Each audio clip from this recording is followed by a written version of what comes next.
बाकेलाल और तिलस्मी जूते। दोस्तों आपके सामने पेज है बाकेलाल और तिलस्मी जूते। ये कवर पेज है इसका।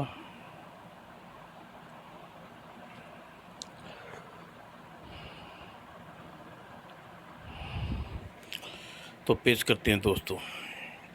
बाकेलाल, किसी ऋषि ने सपन में बताया कि अगर आज प्रातः भ्रमण पर निकलेंगे तो उसे कुछ लाभ अवश्य होगा। तो बाकेलाल अपने घोड़े कालिया पर सवार होकर वन की ओर चल पड़े। जहाँ पहुंचकर कालिया ने उसे गिराने से बाज न आया। ही धड़ाम।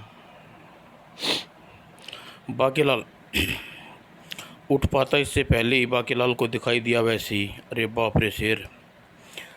मगर बाकेलाल अभी गंध नहीं मिली थी। वो तो बंद रहा था और अन्य व्यक्ति को विश्राम कर रहा था।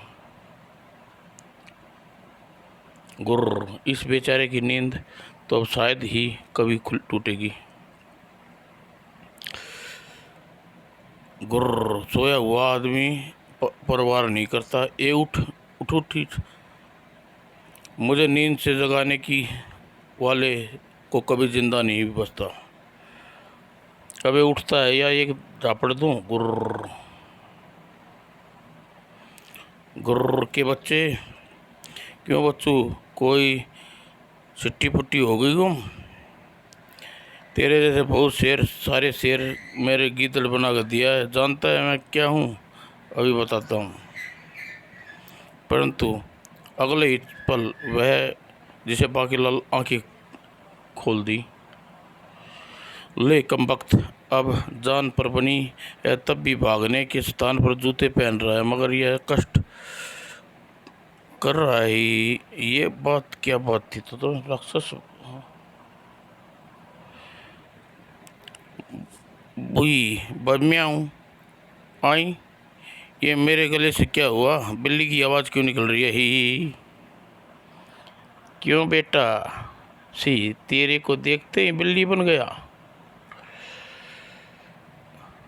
अफलातून को देखते ही सबकी यही हालत होती है।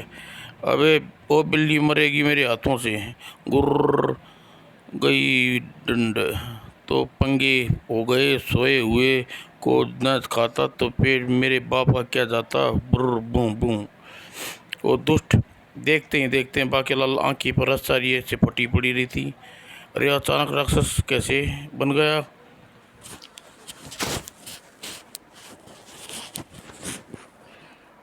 और सी के मरते ही वो वापस अपने जूते उतार ऐसा करते ही हाँ हाँ मुझे मारने आया था। जूते उतारते ही वह पहले जैसा आदमी में परिवर्तन हो गया। मैंने पहले ही कह दिया था, मुझे नींद से जगाने वाले को जिंदा नहीं छोड़ता। ही क्योंकि मैं हूँ राक्षस अफलातून और ये है मेरे जूते। जिन्होंने पाँव में पहनते ही कोई भी प्राणी राक्षस बन जाता है और उतारते ही बन जाता है मानव।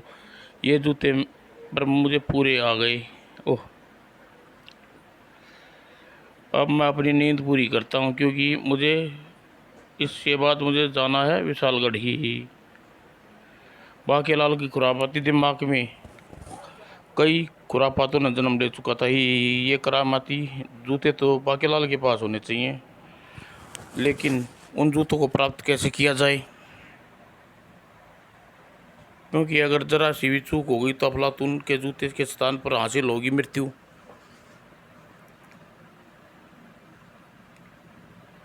तभी बाकेलाल की निगाह उस जहरीले बिच्छू पे गई। मिल गया वह जूते प्राप्त करने का तरीका।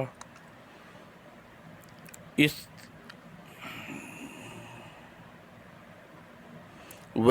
मैं उस टहनी को तोड़ देता हूँ जिस पे बिच्छू चल रहा है। अब यह बिच्छू को वृक्ष के पीछे जाकर छिप जाता हूँ। ही जैसे ही बिच्छू उसकी पाँव को काटेगा उठकर बैठेगा। ही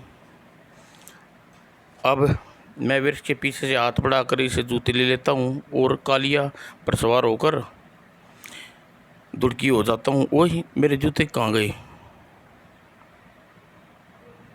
वाह, ओह मानव मेरे जूते लेकर भाग रहा है। अगर वो जूते लेकर भागने में सफल हो गया तो महान उद्देश्य का क्या होगा जिसे मैं पूर्ण करने के लिए मैंने देवता मुरादपुरी से ये जूते ले हासिल किए थे।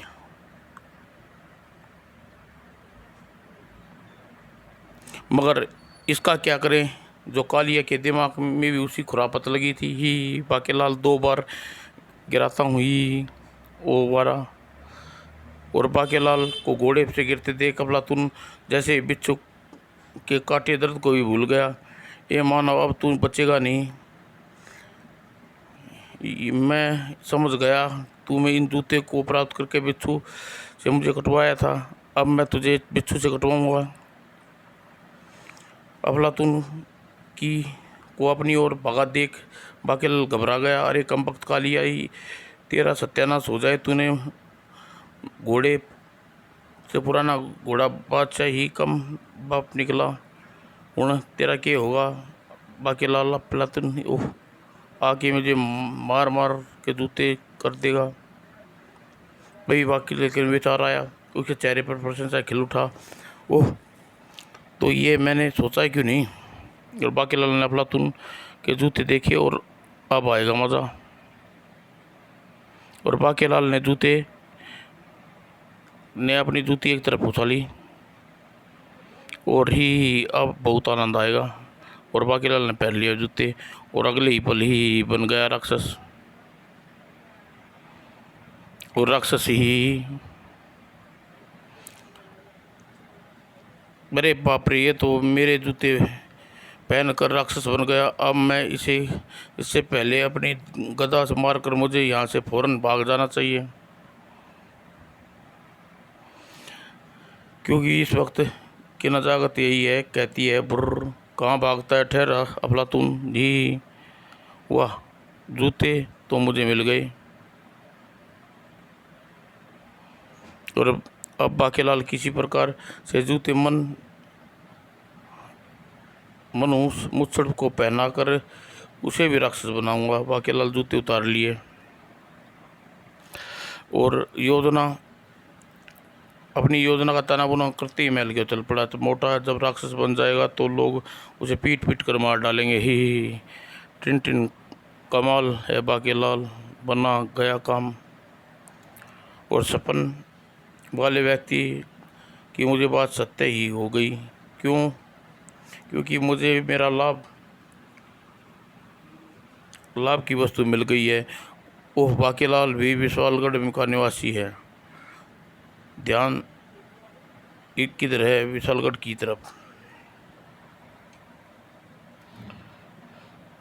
यानी मैं अपनी मंजिल तक पहुंच गया हूं, लेकिन जब तक मैं अपने उद्देश्य में सफल नहीं हो जाता तब तक अपने जूते न प्राप्त कर लूं। और अपने उसी समय राजमहल में महाराज, अब आप भी बताइए मैं क्या करूं। सुकून से मंत्री ने खुजली नामक चर्म रोग का इलाज का एक तरीका बताया है कि अगर मैं किसी के जूते उतार कर उससे पूछे बिना पहन लूं तो मुझे पाँव में खुजली से छुट्टी मिल जाएगी। सेनापति सबूनाकुन सुन मंत्री, तुम्हें जूते पहनाने का उपाय बताया है या जूते से पिटवाने का? खैर मुझे क्या सेनापति, तुम हमारे जूते पहन लो। कि क्यों मजाक कर रहे हैं महाराज, बुरा मत मानिए। हिरण के पाँव और हाथी का जूता वैसे भी नहीं आएगा, तो फिर तुम किसी का भी जूता नहीं पहन सकते। इसलिए ये तो मैं आपके पास आया था, ताकि अगर जूते चुराने का भेद खुल गया तो आप मुझे जूता चोर ना समझ लें, दंड ना देते ही। और सेनापति महामंत्री के कक्ष में पहुंचा। प्रधानमंत्री के पास तो कई जोड़ी जूते हैं, प्रबंध मंत्री जूता देखता हूँ, ये बेहद तंग है। ये नहीं चलेंगे। तभी बाहर निकलता रहा। इस प्रकार एक एक जूता पहनकर देखना अच्छा है कि किसी मंदिर में जाऊं। वाह, यहाँ जूते ही जूते हैं। बन गया मेरा काम, यहाँ फौरन ही आ जाएंगे। बन गया। ओह, यह भी पूरा नहीं आया, यह भी नहीं आ रहा। और अच्छा भाई बच्चू, तू जूता चोर भक्तों के जूते चुरा कर ले जाता है, आज आया है पकड़ में। और जैसे ही वह रंगे हाथों मारो कम भक्त हो। अरे, इसकी शकल तो सेनापति से मिलती है। भाग सेनापति, वरना ये अपनी सफाई देने उससे पहले ही तुझे साफ कर देंगे। मारो मारो। अरे, वो जूता चोर गली में भाग रहा है। बू, पाँव में भीषण खुजली मच रही है। इधर सेनापति लोगों से बचता रहा, उधर बाकेलाल उस वक्त। बाकेलाल, आखिर तुम बताओ क्यों नहीं, तुम मुझे कहाँ लेके आ रही हो? महाराज, बाकेलाल रथ रोका। आप बड़ी बावड़ी में लेके आ रहा हूँ। ही, बावड़ी? बावड़ी में क्यों लेके? ही महाराज, आज सूर्य चंद्र का मिलन योग है और दिल इस बावड़ी पर स्नान करने से आप सही कष्ट टल जाएंगे, इसलिए आपको यहाँ लेकर आया हूँ। वाह बाकेलाल, अवश्य ही डुबकी लगाएंगे। ही, परंतु बाकेलाल, तुरंत ही हमारे साथ डुबकी लगानी पड़ेगी। नहीं, अवश्य महाराज। आप बावड़ी के तलिए महाराज, मैं अपने वस्त्र उतार कर आता हूँ। ठीक है, ठीक है। ये और राजा विक्रम सिंह बावड़ी के पे उतारी। हाँ, अब बदल दूँ राजा विक्रम सिंह जूते, जादुई जूते मोटे के अपनी तोंद के कारण जूते दिखाई नहीं देंगे इसका, और इसके ही जूते हैं, अपने जूते हैं, और समझ कर पहन लेगा। ही छप्पर फाड़ गई। ही, बाकेलाल जल्दी आओ, ठंडा बड़ा मज़ा आ रहा है यहाँ तो। आया महाराज। और उधर महाराज बावड़ी में उतर गया। ठीक उसी समय, अरे बाप रे, ये लोग तो हाथ धोकर पीछे पड़ गए। चोर चोर की आवाज़ से ज़्यादा विशालगढ़ मेरे पीछे लगा हुआ है। इन सब को चोर की शक्ल में सेनापति से मिलती है। ये अगर ये कोई ये कहेगा सेनापति को, तो मेरी बात पर ही नहीं सुनेगा। तभी राजा का रथ देखकर सेनापति ठनका। अरे महाराज का रथ कैसे? ओह, ये वस्त्र तो महाराज की बाकेलाल की हैं। ओह, बावड़ी में है। ही, यहाँ तो जूते भी हैं। ये अवश्य ही बाकेलाल के नए जूते होंगे। ही, और बाकेलाल का तो मेरा सिर और दिमाग एक ही जैसा है, पाँव भी एक जैसे हैं। जूते पहनकर देखता हूँ, अरे ये तो मेरे ज़बरदस्त पूरे आ गई। और अगले ही पल, अरे ये क्या, मुझे क्या हो रहा है? वो और तभी तभी गूंजा, मारो मारो का शोर। भागो भागो। ही, राक्षस अपने जान बचाकर भागो। हाँ, राक्षस आ गया। और उधर बाकेलाल महाराज स्नान कर कर बाहर आए। अरे अफलातुन के जूते कहाँ गए? बू, बाकेलाल, मेरा वस्त्र उठा कर दो, मैं झुक नहीं सकता। महाराज के वस्त्र तो हैं, लेकिन जूते कोई चुरा ले गया है, जिसे जूते क्या, किंतु मेरे जूते के अलावा पूरे किसी के नहीं आएंगे। और ये जूते तो सेनापति के हैं। सेनापति मेरे जूते ले गया, क्योंकि उसे पता था मेरे जूते उसका नाप के नहीं हैं। विक्रम सिंह ने बताई समस्या। ओह, इसका मतलब सेनापति वह जूते पहन गया, क्योंकि वह जूते तो विशेष हैं और किसी को भी आ जाते हैं। और सेनापति जल्दी ही वस्त्र पहन और बाकेलाल जल्दी ही वस्त्र पहन कर चारों ओर दृष्टि घुमाई। ओह, राक्षस सेनापति के जूते पहनने के बन गया है। तेरी योजना का कारण होगा बाकेलाल। वो और बाकेलाल अब मुझे नंगे पाँव राजमहल जाना पड़ेगा, क्योंकि मेरे पाँव का तैयार जूता विशालगढ़ में नहीं मिलेगा। मुझे किसी चप्पल पूरी आएगी। महाराज घबराइए नहीं, मेरी यही प्रतीक्षा करिए। मैं आपकी मुझे चल रहा है राक्षस के जूते उसी के पहनने हैं, और मैं भी आपके लिए जूते लेकर आता हूँ। परंतु बाकेलाल, तुम्हें कैसे मालूम वे जूते पहने सिर जूते नज़र आ रहे हैं? मुझे नज़र आ रहा महाराज। इधर सेनापति नगर में प्रवेश किया। अब मैं बनूंगा विशालगढ़ का राजा ही, और जो कोई भी रास्ते में आएगा उसका सिर इन मटकों की तरफ फोड़ डालूंगा। भाग देख वो गधा, तेरा बाप ढेचू ढेचू। ये राजमहल, ये तो राजमहल है। और राक्षस तलवार बाहर निकाल लो। ये अब न तीर चलेगा ना तलवार चलेगी। चलेगी तो मेरी चलेगी, गदा चलेगी ही। चूहो भाग कर अपनी जान बचाओ ही। अब सिर फोड़ूंगा, उठेगी गदा दीवार टूटते ही, और दरबार टूटते ही हो आक्रमण, वही हिला दूंगा आक्रमण करने को उसका जवाब दूंगा ही। अरे एक तो बाला इसे भी नहीं लगा। ये मेरी एक गदा तुम सबको लगेगी ही। और महल में खलबली मच गई। ये राक्षस तो सैनिकों के चक्के छुड़ाई दे रहा है। जयकारा शेरा वालिदा, सेनापति यहाँ नहीं है और बाकेलाल भी नहीं है। अगर ये राक्षस ऐसे ही यहाँ उतम मचाता रहा तो आज खाना पीना नहीं पकेगा, क्योंकि मुझे खाने वाले नहीं बचेंगे तो। अरे ये क्या,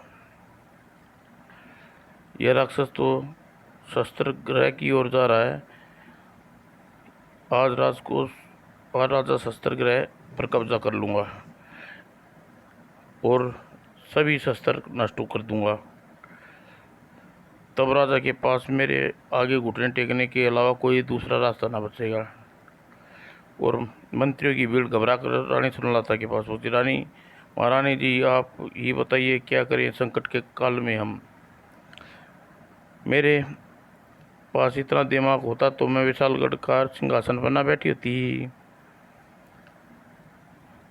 लेकिन फिर भी तुम कुछ तो करना ही पड़ेगा। तुम बताओ कि, लेकिन सारी शक्ति उस गदा, जिसकी गदा है, और उसकी गदा छीन लो, फिर उसे समाप्त करना आसान हो जाएगा। वाह क्या योजना है।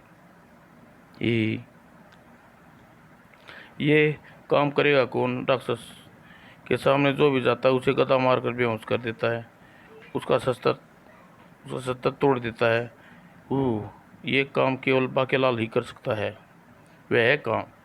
इधर सेनापति शस्त्र गिराए में तोड़फोड़ मचा रखी थी। ठहर जा शैतान, कंकड़ की चट्टानों को टकराएंगे। चूहे जैसे ललकार रहा ही, और सामने था बाकेलाल। दुष्ट शैतान राक्षस, अगर तू मेरी तलवार ही छोड़ दे, वरना विशालगढ़ का राजा को बता दूंगा ही कमबख्त ने वही जूते पहन रखे हैं। गर्दन तोड़ दूंगा गाजर की तरह, तलवार तोड़ दूंगा मूली की तरह ही। सेनापति बाकेलाल की तरफ भागा और बाकेलाल बाहर भागा। थोड़ी देर बाद तू अपनी मृत्यु के पास जाएगा। मेरी गदा से तू बचकर कहाँ जाएगा ही बच्चू। सेनापति, मेरी तलवार को तोड़ना विशालगढ़ का राजा बनना है, इतनी आसानी से नहीं जितना तू सोच रहा है। सेनापति के बच्चे, तेरा दिमाग दुरुस्त करने के लिए इंतजाम करके आया हूँ। और बाकेलाल तीव्र गति से भागकर राक्षस के मार्ग में पड़ने वाले उस वृक्ष के ऊपर जा बैठा, और मैंने खींच ली है लचीली डाल। और जैसे ही राक्षस सेनापति इस वृक्ष के नीचे गुजरेगा और ओह, और ये साका पूरी ताकत से उसे सिर पे लगेगी। और मैं ये साका छोड़ दूंगा ही।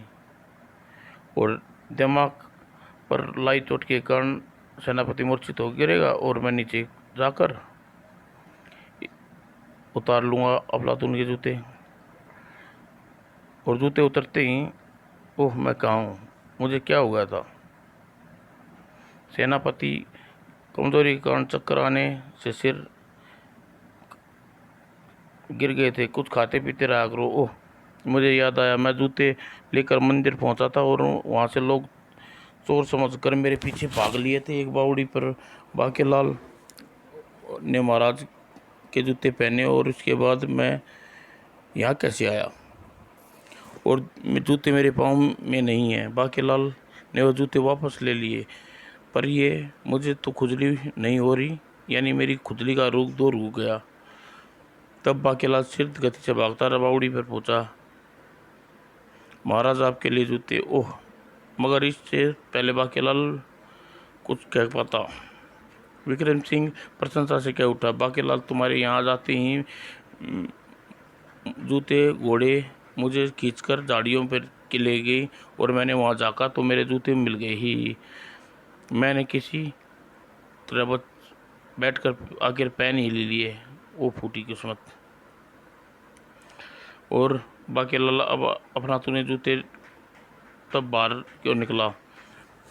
ले, मुझे तो इन कमबख्त घोड़ों के सामने मोटे जूते झाड़ियों में फेंकने ही नहीं चाहिए थे। ही राजा के जूते दिलवा दिए, इसलिए बाकेलाल गुस्से में मुझे चाबुक मार रहा है। गुरगुर ही कलयुग में भला चाहता है, बुराई ही मिलती है भैया। और महल पहुंचकर बाकेलाल ने मंत्रियों और राज्यवर्गियों सुनलता ने घेर लिया। बाकेलाल, उस राक्षस का क्या हुआ। राक्षस, उसे उसे मैंने मार डाला राजकुमारी, मार डाला रानी जी।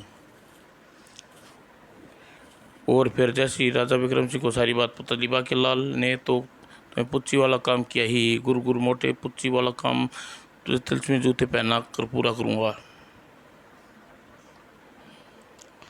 लेकिन इतनी जल्दी भीड़ के सामने बस्तर में लिपटे जूते उठाए और जिसने मैं रथ की गद्दी पर छिपा गया था। और बाकेलाल विक्रम सिंह बिना जूते के नीचे उतर गया। और जूते थोड़ी देर में बाद लेकर आता हूँ बू। और जब रथ की जिम्मेवारी मेरी है, इसकी साफ सफाई राज करना रथ आता है। और इधर प्रबंध मंत्री की देखरेख में जोर जोर से आक्रमण रथ की सफाई हो रही थी। अच्छी तरह धूल मिट्टी झाड़ो, फिर पानी की बौछार मारो, फिर अंदर इत्र के छिड़काव करो, फिर फूल लगाओ, सजाओ। तभी प्रबंध मंत्री, ये जूते किसके हैं, ये रथ में किसके रखे थे। अवश्य ही कोच वान के का काम होगा और ये मैं जूते किसी के होंगे। गुरु इन्हें रथालय की सीमा से बाहर फेंक दो ताकि कोचवान को सबक मिल जाए। राजा के रथ में जूते रखकर स्थान नहीं होता। और जूते गए नीचे दाम। ओह, और पगड़ी पहलवान, जूते किसने मारे बुर्र। ओह, यहाँ तो कोई नज़र नहीं आ रहा। ओह, यह शतान मेरा होंगे। ओह, नौबत यहाँ तक आ गई। ये शतान कर्मचारी अब चाहे कड़ा अखाड़े की तरफ फेंक देते हैं। घोड़े की लीद, टूटी हुई नालें, बासी फूल। आज मैं इन महाराज को इस बात की शिकायत करके रहूँगा, लेकिन जाते समय लेकर जाऊँगा और उसे महल में ही घुसने नहीं देंगे। और पहनकर जाता हूँ, जिसकी भी जूती होंगे महाराज देख कर दिलवा देंगे। खाने मानहानि कार जाना भी, हा हा हा। और लेकिन जूते पहनती, अरे ये क्या, मेरा क्या हो गया बू। अरे अगले ही पल कोई कबड्डिया कबड्डिया ही, मैं विशालगढ़ का राजा की कबड्डिया हरा कर विशालगढ़ का राजा बनूंगा ही। राजा को बुलाओ, चल कबड्डिया चल कबड्डिया कबड्डिया कबड्डिया। और फटाफट ही जाकर रथ से जूते निकाल कर लाओ, रथ से जूते निकाल लाओ और हाथ लगा तो पहन लूँगा। और ये क्या ही, कहाँ है राजा? तुम्हारा राजा अखाड़े में बुलाओ, उसे हरा कर राजा बनूंगा, चल कबड्डिया चल कबड्डिया। अचानक ही बाकेलाल झुक कर देखे, अरे जूते, बेड़ा गर्क हो पहलवान। और बाकेलाल ने फुर्ती से रथ सिखाने वाले झाड़ू और राक्षस पाड़वा के चेहरे पर मारी। ओह, इसने जूते वापस प्राप्त करना होंगे, मगर इससे पहले तेरे झावे से मेरी बाकी नाक साफ हो गई। ये राक्षस पगड़ी पहलवान ने अपना उद्यम ले और छल कबड्डी छल कबड्डी कबड्डी कबड्डी हमारा छल कबड्डी कबड्डी कबड्डी। ओह, यह तो जूते के साथ जूते को रथ में ही छोड़ गए थे। और राक्षस पगड़ी पहलवान को देखते ही एक बार फिर महल में खलबली मच गई। राजा को बुलाओ, कबड्डी कबड्डी खेलूँगा। एक गया तो एक आ गया, अभी तो पहले की दी हुई चोट भी नहीं ठीक हुई वो। और पगड़ी पहलवान ने सैनिकों को देखते उन्हें पटकना आरंभ कर दिया, ही छल कबड्डी ही।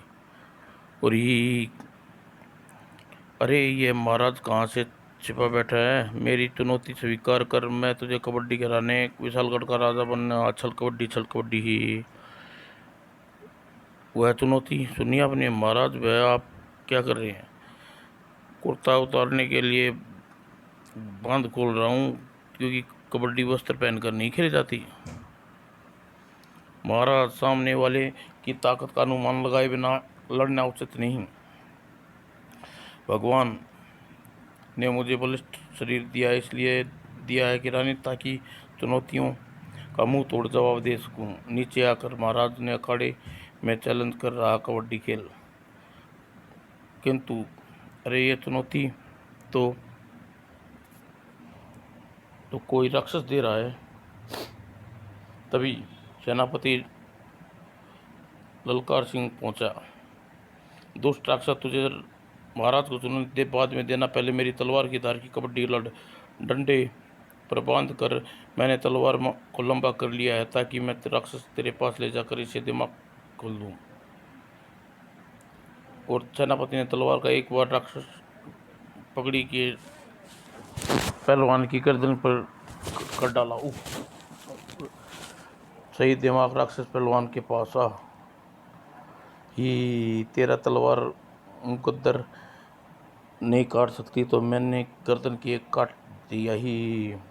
और राक्षस ने पहलवान को मुकद्दर को एक तीर झटका देने के साथ डंडा अलग कर दिया। अरे यह क्या, तलवार अलग हो गई, मेरे हाथ से डंडा रह गया, ये डंडे का क्या बिगाड़ लूँगा हो। और राक्षस पगड़ी पहलवान ने सेनापति के हाथ भी ने लगाया कि चल कबड्डी। हाथी से कबड्डी लड़कर आनंद आ गया ही। अरे यह तो हाथी को सूंड पकड़कर जमीन से चित कर दिया। राजा, तू नीचे आता है या मैं ऊपर आऊँ ही? महाराज, अब यदि बाकेलाल ही कुछ कर सकता है, देखिए वह आ गया बाकेलाल। ओ प्यारा बाकेलाल आ गया। और राजा विक्रम सिंह कुछ कह पाते इससे पहले रानी चिल्ला के बोल रही है, दूसरा राक्षस, तू पहले राजा को पराजित करेगा, पहले बाकेलाल को पराजित करके दिखा। ओह, तो फिर यह आ गया। और तुम्हारी चुनौती मंजूर है रानी, छल कबड्डी। वो ठहर जा राक्षस, मैंने तुझे अकेले कबड्डी लड़ाकर बोला मंजूर। बाकेलाल ऐसी बात कर रहा है जैसे अक्सर बात करने में भेद होता है। मंजूर, तो फिर आजा मेरे साथ, चल। बाकेलाल एक स्थान पर लिया है और एक निर्जीव स्थान पर। इस कबड्डी और खेलेंगे, ठीक है, चल कबड्डी खेल कबड्डी। कबड्डी से पहले नहीं खेलते, पहले मैंने जूते उतार दिए, तू भी उतार। तो फिर ठीक है, उतार दिए मैंने भी जूते। और जूते उतारते ही राक्षस आह और आ गया अपने शरीर में। तुम पर जूते का जादू उतर गया है कम वक्त। ओह, और बाकेलाल ने जूते उठाए वहाँ से। चल बेटा बाकेलाल, जूते हाथ लग गए, मैं यहाँ कैसे आ गया। ओह बाकेलाल, तो बाकेलाल जी हैं। ओह, वो तो जूते बाकेलाल जी ले गए। बाप रे, अच्छा हुआ हम मां नानी का दावा करने महाराज के पास नहीं गया, वरना उल्टा लेने के देने पड़ जाते। पर एक बात जरूर समझ में आ गई कि मैं यहाँ कैसे आ गया। और उधर बाकेलाल ने खुरापासी मस्तिष्क में राजा को जूते पहनाने की नई तरकीब सोच रहा था। अब इससे पहले यह जूते किसी के हाथ लगे, इसे पहनकर राक्षस बन जाएं और जल्दी ही कोई भिड़त बढ़ाकर मोटे को मुच्छड़ को पाँव में फैला दूं। परंतु शायद बाकेलाल की योजना पूरी ना हुई। योग में थोड़ा समय शेष था। अरे यह क्या, यह तो कमबख्त चोर। आह मेरी पोटली, ओह मेरे जूते। और जूते जागरे कमौर के पास वो नए जूते। और सुना है भगवान जब देता छप्पर फाड़ के देता है। मुझे जूते चाहिए थे पुराने पकड़। और ओह कुमार को पूरी आ गई। ए भगवान, क्या नाप ठीक है भेजा है ही। और जूते पहनती हुआ जादू, अरे ये क्या हुआ। और कुमार बन गया राक्षस घड़ा केतु कि क्या कर रहा है, राजमहल में होना चाहिए था। और चल पड़ा। चल कोई बात नहीं, अब राजमहल पहुंचकर राजा विक्रम सिंह को घड़े की तरह खुद बना दूंगा राजा ही। उप राक्षस भागो भागो। और बाकेलाल जब चोर से भिड़त में सुपर्द कर बाकेलाल भाग रहा था तब जूते गिरने की आकांक्षा थी। और ये जूते कहाँ गए, उछल कर कहाँ यहीं गिरे थे। और बाकेलाल ने तुरंत कूड़ेदान में झाँका, रे ये तो यहाँ जूती पड़ी है टूटी हुई। तो ये बाकेलाल भागो भागो, राक्षस आ रहा है, राक्षस आ रहा है। और बाकेलाल धूमकेतु पर नजर पड़ते ही बाकेलाल ने अपना माथा पीटा। यह जूते पहनकर राक्षस बन गया। मुझे राक्षस के पांव से जूते निकालने होंगे, कोई तरकीब का काम लेना होगा। और वो तरकीब अनजाने में बाकेलाल के सामने पहुंच गया। ठहरो राक्षस भाई, मेरा नाम बाकेलाल है, तुम्हें 10,000 मटके चाहिए। दाम तुम जो चाहोगे वो मिलेगा। 10,000 मटके? इतने सारे मटके बनाने के लिए तुम्हें बहुत सारी माटी खोदनी पड़ेगी। और मट्टी कुमार के पांव गुत्ते हैं। मट्टी गूंथने के लिए तुम्हें जूते उतारने होंगे, जूते उतार दूंगा ही। बाकेलाल अभी सोच ही रहा था। बाकेलाल, तुम्हें 10,000 मटके चाहिए ही। और राक्षस घड़ा केतु ने एक चाक तीव्र गति से घुमाया और आरंभ कर दिया, ले संभाल 10,000 मटके ही। ओह गिन लो बाकेलाल, पूरे 10,000 मटके हैं। अब मैं चलता हूँ राजा विशाल मटके में बदलने ही। ओह इसके हाथ में तो जादू है चाक। और किसी तरह 10,000 मटके के ढेर से निकला। अब वह जूते उतारने के लिए और तरकीब बढ़ानी पड़ेगी। और जब कि उधर दो राक्षसों के हमले के देखते हुए महल पर सुरक्षा व्यवस्था कड़ी कर दी। इस बार कोई भी दिखाई दे तो महल की छत से उस पर बाणों की वर्षा की जाए, उसे आने से पहले समाप्त कर दिया जाए। और घड़ा केतु आ पहुंचा। दिखाई दिया ये सेनापति, एक राक्षस आ रहा है। तो फिर मेरा मुंह क्या देख रहे हो, बाण छोड़ो। और छोड़ दिए बाण। ओह ड्रुम ड्रुम, अरे हजारों बाण राक्षस के पास पहुंचे ही नहीं। कहा बाण चलाना बंद करो, राक्षस थोड़ा पास आने दो। ओह सैनिकों, बाण बच रहे हैं, रोकने की चेष्टा कर रहे हैं। और ये मिट्टी का घड़ा शैतानी हाथी घोड़े टकराएंगे तो पता चलेगा कौन किसे करते हैं। और धड़ाम धड़ाम आह आह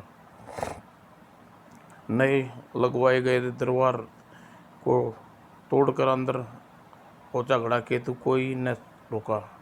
हाँ, अरे राजा, बहुत राज कर लिया अब तूने, अब तू ये गद्दी छोड़ना होगा दुनिया ही। और अगले ही पल राजा विक्रम सिंह को ललकार और सोच रहा था, मेरे मेरे बैंगन में अब मटके की बंद हो रही है, राजा खुद बना दूंगा ही। नहीं, रानी समलता जिस मठ की मदद के लिए बुलाना चाहती हो बुला कर लाती हूँ, बाकेलाल बाकेलाल।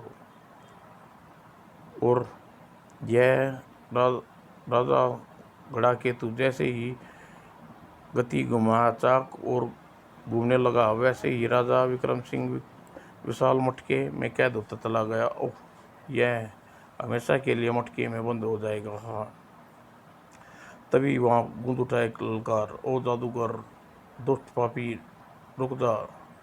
अरे, मुझे किसने ललकारा? ओह बाकेलाल, अब तुझे किस मटके और चाहिए? अब ये तेरा मटका फोड़ने के लिए यहाँ आया हूँ। बाकेलाल की बात सुनकर जैसे राक्षस को उसकी ओर देखा पड़ा, और बाकेलाल ने बर्तन भरा तेल फर्श पे खिंडा दिया। ओह, ये देखना आगे क्या विषय पड़ेगा। और तेल पर फिसल कर जैसे ही राक्षस संभला, ओह, अब फौरन मुझे इसके जूते उतार लेने चाहिए। और जूते उतारती हैं, अरे ये क्या राजमहल में बर्तन बनाने यहाँ कैसे आ गया वो? और तभी बाकेलाल किधर गया वह राक्षस? उसे देखा है मौत की घाट उतार देंगे। सेनापति राक्षस को तो मैंने मार दिया मरते ही वह गायब हो गया। यह बेचारा यह बर्तन देने आया था, यह भी राक्षस के चक्कर में फंस गया। किंतु बाकेलाल महाराज कहाँ है? महाराज यहाँ है। ओह, मोटा मटके में ही। और तेल साफ करने के बाद मटका फोड़कर महाराज को बाहर निकाला। राक्षस ने मुझे मटके में बंद कर दिया था, पर शायद उसे नहीं पता था मटके का मुंह भी होता है, जिसके कारण मुझे वायु से मिलती रही और मरने से बच गया। मोटे को बंद कर दिया मट्टी के मटके में, एक मुक्के में फूट गया। ओह, अब राजा विक्रम सिंह विलंब नहीं करता। मुझसर को रानी गहरी निंद्रा में सोए हुए हैं। मैंने पूर्व ही निंद्रा की दवा मिला दी थी, पान खिला दिया था अभी। अरे बाकेलाल रहस्यमय अंदाज में महाराज के कक्ष में क्या कर रहा है? मैं इसे निंद्रा मगन मोटे के जूते से बदल पहना देता हूँ। और बाकेलाल ने महाराज को पाँव में जूते पहना दिए और विक्रम सिंह जूते पहनती हैं। अरे, ये तो महाराज बन गए। आखिर मैंने मोटे को राक्षस बना ही दिया ही। अब आएगा मज़ा, क्योंकि राक्षस कभी राजगद्दी पर नहीं बैठ सकता। मुझे राजा आएगा। ओह, कहीं राज इस बार कोई राक्षस के पीछे बाकेलाल का तो हाथ नहीं? अरे बच्चू बाकेलाल, आखिर तेरी नियत की पोल खोल गई है। फिर महाराज सो रहे हैं, इससे पहले महाराज की नींद टूट जाए इसे मैं फौरन जूते उतार लूं और सारी हकीकत बता दूं ही। और तुरंत ही सेनापति जूते पर हाथ लगाया ही। वाह, बड़ी मधुर नींद आ रही थी। सेनापति, तुम हमारे कक्ष में क्या कर रहे हो? ओह महाराज। क्या महाराज? मूर्ख, हमें महाराज कहता है? हम राक्षस राज कहते हैं ही। हम राक्षसों के राजा विक्रम केतु हैं। हमारे लिए मदिरा मांस का प्रबंध करवाना था, तुम्हें यहाँ हरा ही भक्षण कर डालेंगे। हाँ राक्षस, अरे तू कौन है? हमारी शयन कक्ष क्या कर रही है? चल हमारी दासी, चल हमारे पाँव दबा। हाँ, चिल्लाती क्यों है? यहाँ तुझे बचाने वाला कोई नहीं आएगा, हमारे पाँव दबा। नहीं नहीं, एक पतिव्रत नारी हूँ, केवल अपने पति के पाँव तुरंत दबाऊंगी। तेरी इतनी जरूरत? ओ सेनापति बचाओ। अरे तू क्या अभी तक यहीं खड़ा है? मेरे लिए मांस और मदिरा नहीं लाएगा? चल लात खाकर काम करेगा। लाता हूँ महाराज, मेरा मतलब राक्षस राजा आ बचाओ।